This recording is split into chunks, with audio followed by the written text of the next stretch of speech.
Where to hide your silver in your home. You'd be amazed at the questions I get pertaining to silver, food preparation, food storage. I'm more than happy to answer them. I really love these types of questions. If you don't own a safe, first of all, there's a difference between a safe and a filing cabinet that just looks like a safe. The filing cabinet you'll find at Walmart. You know, the look-like safes you'll find at Sam's Club and some of these cheaper sporting goods stores. You know what I'm talking about. You knock on them and they sound like tin metal. That's a filing cabinet with a lock. I mean, obviously you can hide them in whatever you got that is a safe or a locking filing cabinet. That's cool. But let's just say you don't have that.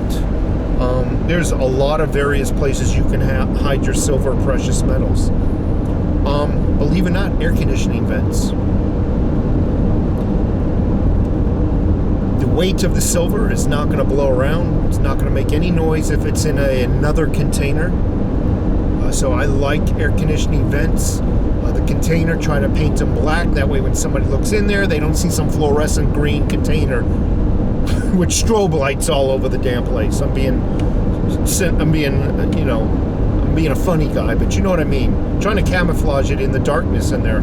So, you know, I always love air conditioning vents, especially if you have one that has a 90 degree and you can reach in there and then you can reach in and kind of put it around the corner a little bit. Air conditioning vents. In addition, well, I want to say something about air conditioning vents. Don't block the ventilation, obviously. Put it up against the wall. You can cause some problems with your AC or your ventilation if you do. Just so kind of put it up against the wall and whatnot. There's other places that you can hide. There's what they call a cache. Some people call it a cache. It don't matter to me. If you want to be phonetically correct and show off, you can leave a comment that you're smarter than me. But a cache is basically a PVC pipe of your size, whatever you like. It's a round PVC pipe. It can be this big, a 4-inch. It can be a 6-inch pipe, whatever you like. You can buy them at Home Depot. You can buy at Lowe's, and you cut a section of this tube out, as long as you like, as short as you like. You get end caps. You PVC glue one end cap in there. An oxygen absorber of something or some type in there, and whatever you're trying to stash in there, it could be firearms, it can be your precious metals, some cash, maybe a couple of MREs. Here, throw in your oxygen absorber. I can't even speak. PVC the other end of the pipe down. You bury it in your yard.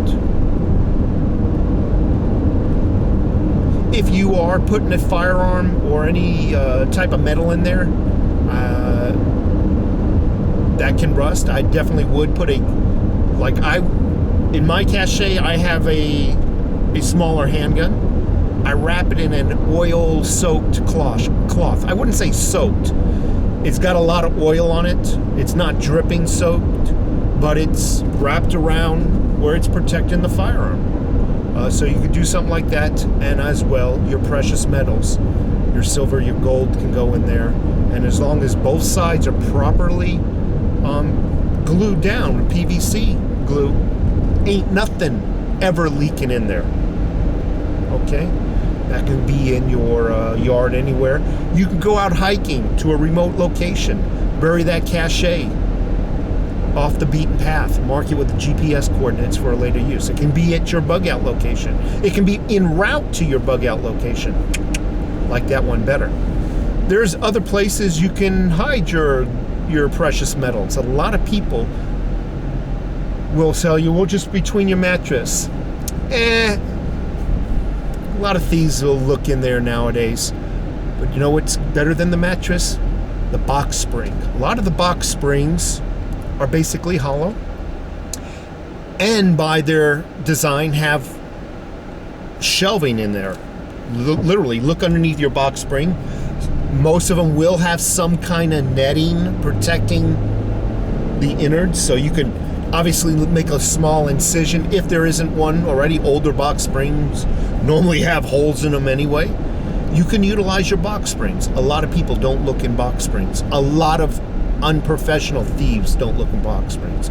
Now, I'm not saying a professional freaking police officer or prison guard doesn't know how to do a freaking search, but your average freaking burglar is not going to be looking in your box spring, okay? And you can hide a lot of shit in your box spring. Now, we all know about empty cans of soups. I don't need to go into empty cans of food. Yeah, that'll work. Put some real cans of food on top of it. Obviously, if it's a can of Lipton, if it's a can of chicken noodle soup, I'd recommend putting a can of real chicken noodle soup over it. Not something that makes it stick out. There's various places. The list can go on, and there's no right or wrong. The best thing to do, though, is to get a real safe for your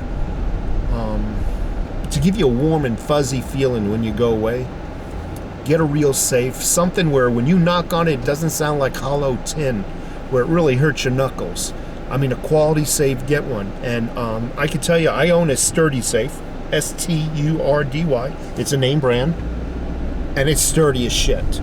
The company, I don't work for them. They don't give me any money. They don't give me no freebies, no nothing. I don't play that game. I mention it because it's a quality product. You can contact Sturdy Safe. They will build you a safe of any configuration and virtually any dimension that you need.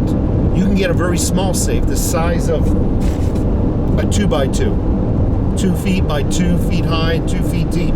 I'm pretty certain of it. They'll build it for you, and they'll deliver it for you, and it will be rock solid with a GSA lock on it. For you folks who do not know what a GSA lock is, I urge you to look it up on Google. Anyway, there you have it. Be inventive. Be one step ahead of your little burglars that might break in, but in the end, get yourself a safe. Take care.